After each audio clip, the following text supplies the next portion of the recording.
Hey there everybody, welcome back to more Call of Cthulhu, Dark Corners of the Earth. Last time, as you may recall, found myself in Fishman Central, deep under the sea. And well, things didn't go so well. Kinda got knocked out, kinda got all my weapons taken away. Needless to say, well, it ended up for the better. We took out Robert Marsh with a little quick knifing action. Speaking of some knifing action, this guy doesn't know we're here, so we're going to take advantage of that.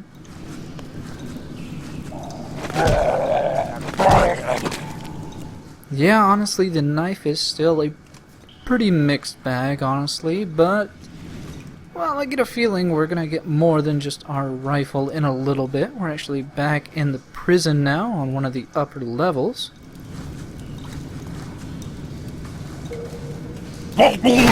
Gives us a nice vantage point for shooting some of those rather nasty guards that were mean to us before.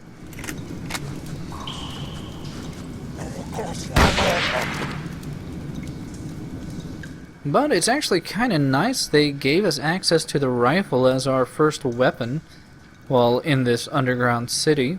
Makes pretty short work. I mean, things would have been pretty bad if they just gave us a pistol.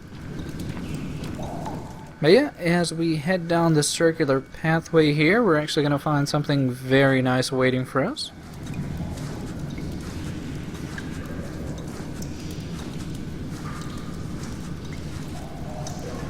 It's not just those rifle bullets, but we saw this in a vision before. Yep, that is all of our weaponry back. So now we can have access to any weapon we want. Really, though, the rifle will be doing its job fairly well. Also, before I head through that door, I do want to just take a quick look at something back up here on the second floor. There is, I warn you, there is a little bit of backtracking in this particular video. You won't have to see most of it. Needless to say, some of it is rather pointless, I suppose. Just seems like unnecessary padding.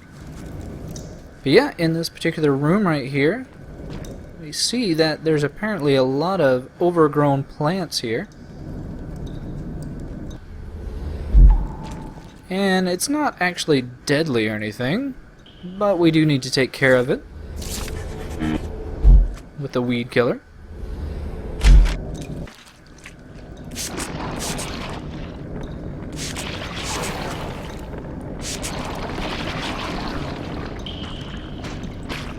And with the plant life now dead, we can actually use it as a makeshift ladder to climb up the wall.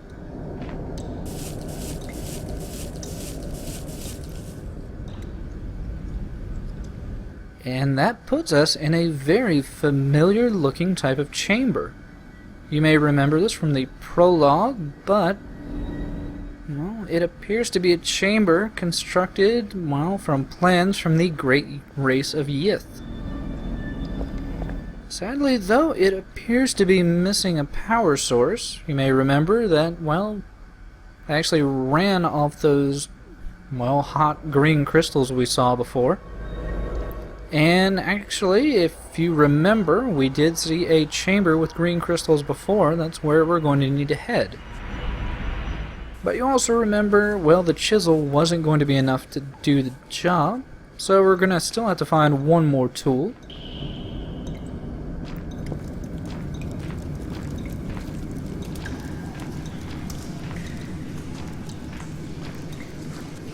And I just want to take a final look around the second floor to make sure I didn't overlook any enemies that would snipe at us.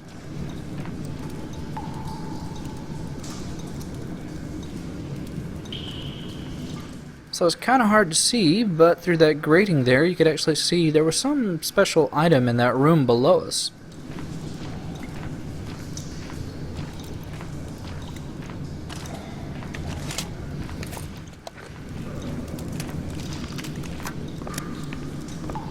Yeah, there was actually one more item near the backpack that had all of our items in it that we do need to pick up. It's actually pretty easy to miss.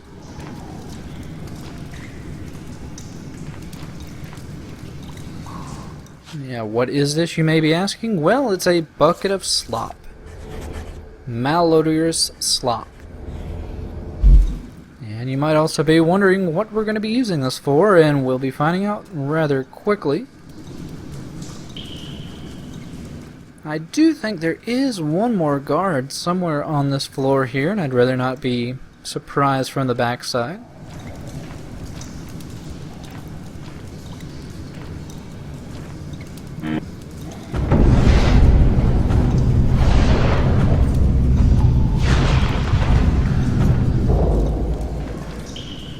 It's locked. Sadly, we cannot free any of the tainted ones down here.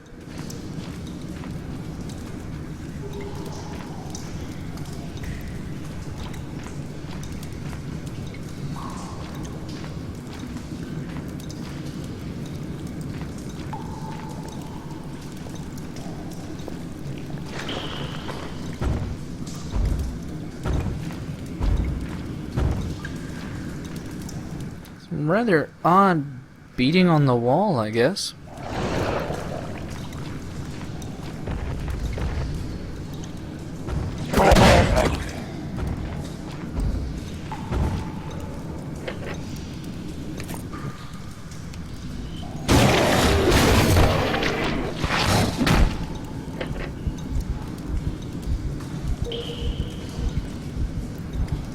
Yeah, I guess there's just a certain stage where you've gone a bit too far and you've lost all control of yourself, but, you know, I think this guy's just hungry.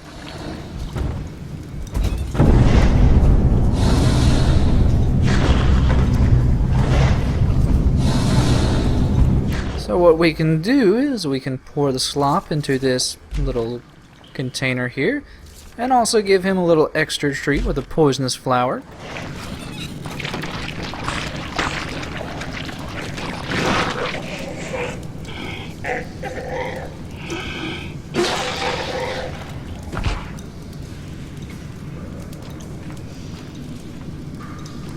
And I'm sorry for being just a bit overly cautious, but I thought there was an earthquake.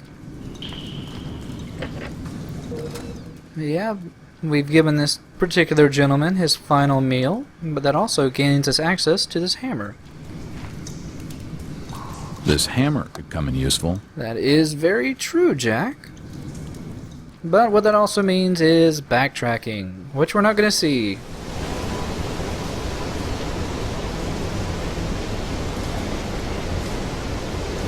I'll need something to pry it out. Thankfully, we now have a hammer.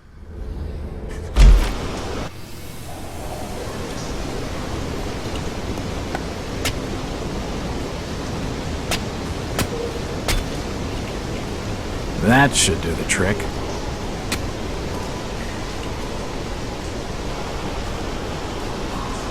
So now we have a magical green crystal that should hopefully harness some special thing in that Yith chamber we saw before. The problem is, well, we had to backtrack all the way to the prison, so we had to backtrack where we just were. Yeah, this was the padding I was telling you about.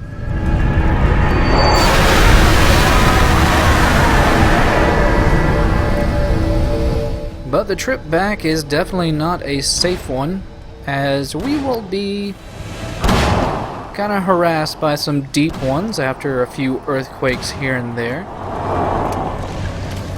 But if you realize that the earthquakes will signal that enemies will attack, it's not too hard.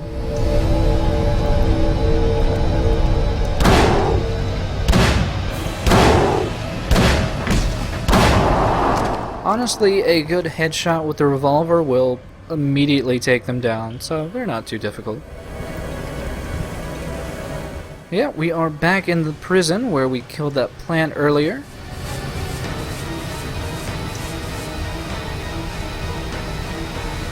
Now we're just gonna pop in that crystal.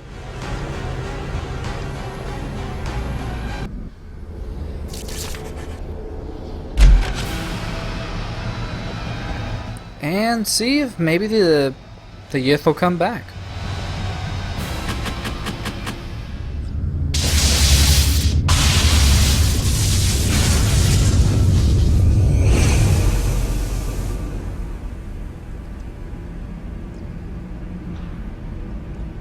No, it doesn't look like anybody's appeared.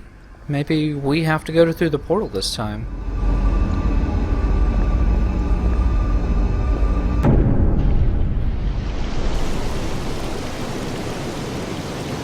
Well, that was less than spectacular, but it did put us at a very important spot.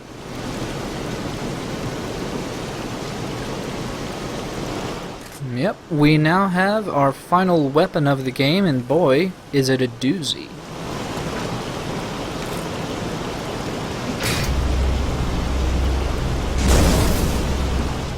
Say hello to the Yith Energy Cannon.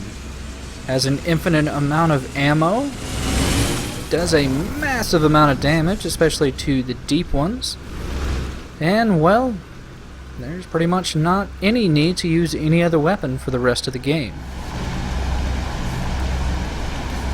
But as you can imagine, there is a very important reason they gave this to us, and we'll be seeing why that is soon enough.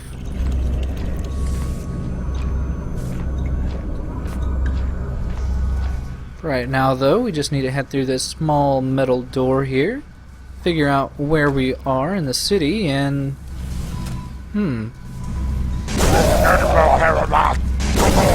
yeah, you may be wondering where we're actually supposed to go next, and that's easy enough to explain if you remember that waterfall grotto we ran into before. Well, there were a couple of caves in there I didn't really explore, and there was one in particular we're going to have to go to next.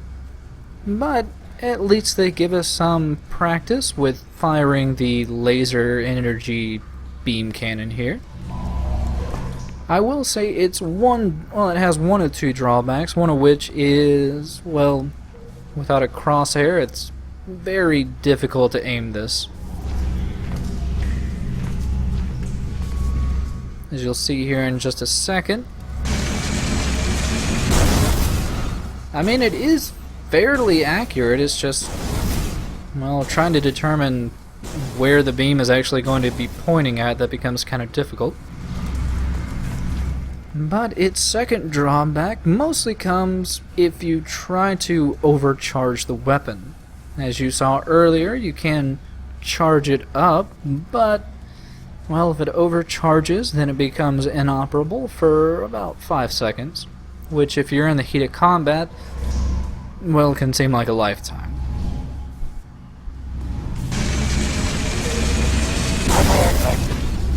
But thankfully, as I stated, it does a great job against these mutated Innsmouth citizens.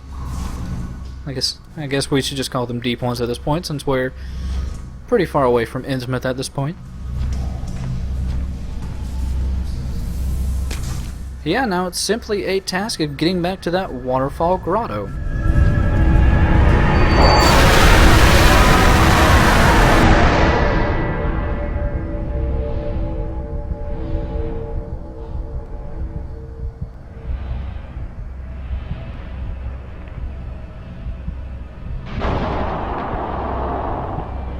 Yeah, pretty much the game becomes something of a cakewalk combat-wise once you get this, but it throws a bit of different hurdles as we continue on.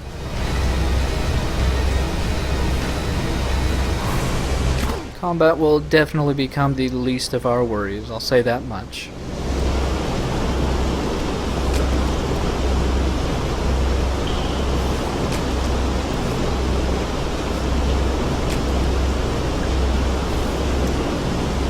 But yeah, I guess since we do have a moment here, it might be good to talk a little bit more about the great race of Yith. They were actually mentioned and went into kind of thoroughly in a particular Lovecraft short story called The Shadow Out of Time. It actually shares a number of plot points with the game, but we're actually at the cave where we need to be. And there's a reason why I didn't go down this cave before, because, well, it is Starfish Central. And there is no way to get through this cave. You can't even brute force your way through. So what you have to do with your electrical weapon is to shock the water, and that should make all of these starfish dead, relatively. Not sure about the ones on the ceiling, but yep, we are now free to go through this cave without any repercussion. Now in the story, The Shadow Out of Time, the Yith were actually a pretty benevolent race that lived like 500 million years before man. They were advanced. They could actually time travel. They were pretty sweet. They had one problem though, and they were the problem they had was with a flying race of jerks called polyps. That I think comes from like a Greek word or some kind of hemorrhoid or something. But yeah, they basically were doomed. They, for some reason, could not fight the polyps. And, well, that will have some ramifications on our story.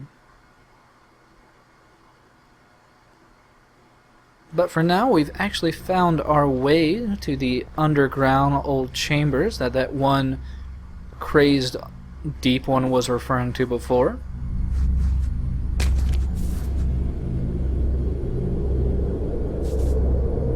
Nice big windy open chamber.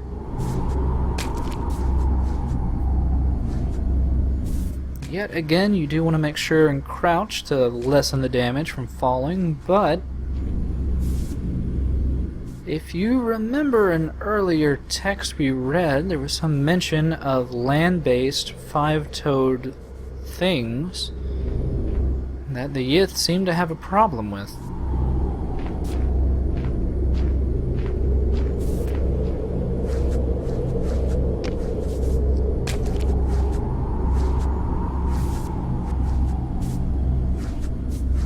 As I'm sure you can guess from the large stone broken disc that, well, kind of acted as a doorway into this chamber, you can kind of assume what's coming.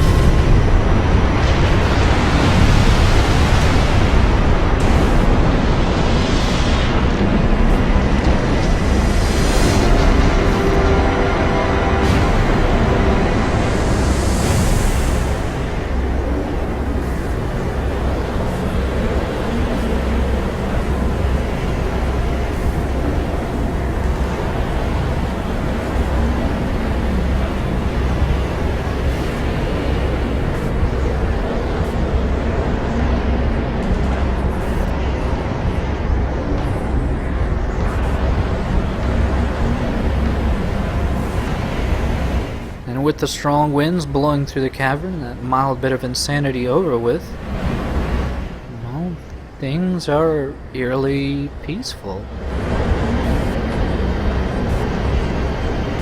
Yeah, you kind of almost assume there's supposed to be some kind of fight here, but I don't know.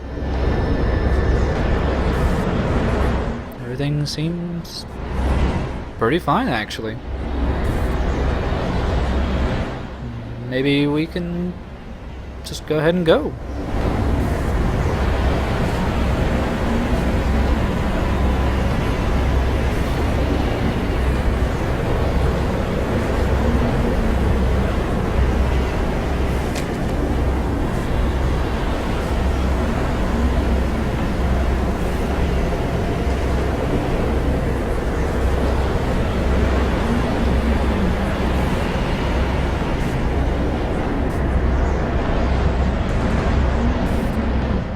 The hell?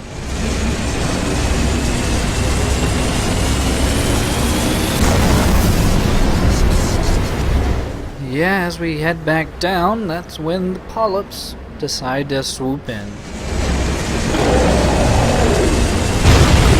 Yeah, say hello to one of the most annoying fights in the game. We have two flying polyps. Big, wide open areas with plenty of cliffs you can fall off to instantly die. And, well, you have enemies whose main form of attack is precision wind that will blow you around. Not only does it cause massive damage. Like, I think on average about 3 full wind attacks will probably kill you. But not just that, not just that. What makes this even more worse is the fact that there is no close save point. There is that one you saw about 2 to 3 minutes ago. That's it. If you die during this fight, it's a rather tedious, slow trek down narrow walkways. But yeah, I've personally found this little area right here to be the relatively safest place to be, mostly due to the fact that you can actually get some rather nice cover from the ramp leading up and these 2 columns here.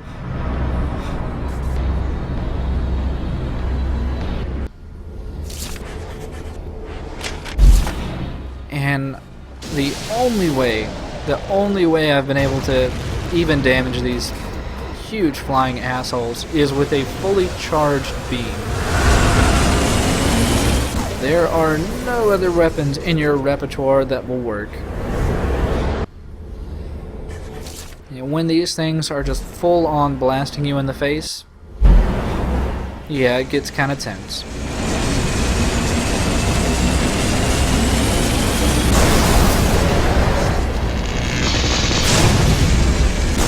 And that is another annoying thing. They will just mysteriously dissipate into this massive, dark, black cavern. And suddenly, out of nowhere, they'll suddenly pop up behind you or in front of you, and they'll just completely annoy the shit out of you. This is one reason why, honestly, the first time I played this, it took me forever. This fight was so aggravating. But yeah, after you've defeated both of the flying polyps, you can now continue on to the second annoying part of this massive cavern, which is, well, getting out of it. Because you know you've just gone through a very, very tedious boss fight, and what better thing to do than to do some very stressful platforming? Because if you mess up any of these jumps, you will fall to your death, no matter what, pretty much. Like, even if you fall on solid ground, you will more than likely die. Also, sorry about the slowdown here. I think after all that wind and nonsense we just went through, the game decided to shit itself, so.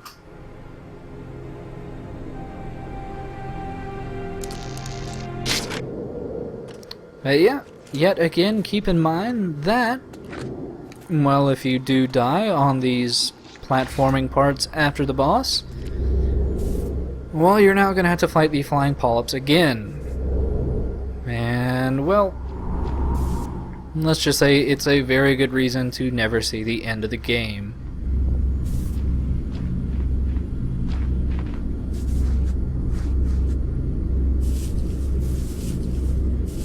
Thankfully, though, we just have to climb up these vines here. Rather easy to miss makeshift ladder yet again.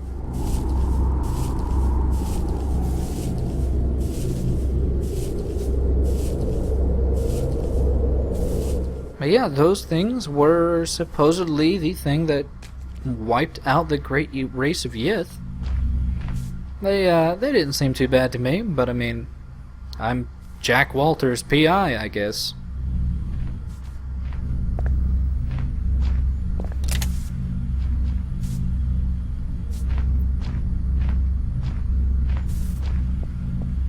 Yeah, that's one of the minor disconnects, I suppose, with other Lovecraft stories. They make Jack into something of a Superman that somehow can take on all these. I mean, he took down Dagon and he just destroyed 2 flying polyps. That's not really something that any protagonist in a Lovecraft story would technically be able to do. Most of them, well, you'd pretty much just have to run for your life. But, you know, it's an action game. You gotta make actiony bits. Also, I was fairly certain this was the way I had to go, so don't mind me. Don't mind me being an idiot.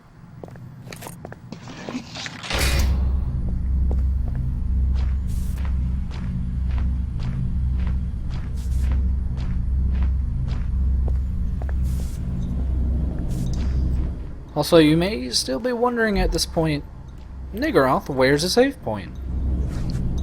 Well, you still have to do some jumps. You still have to do some jumps that will really cause damage to you. Some of them, just immediately fatal jumps. So, thanks a lot, game developer. I'm glad you thought this part out.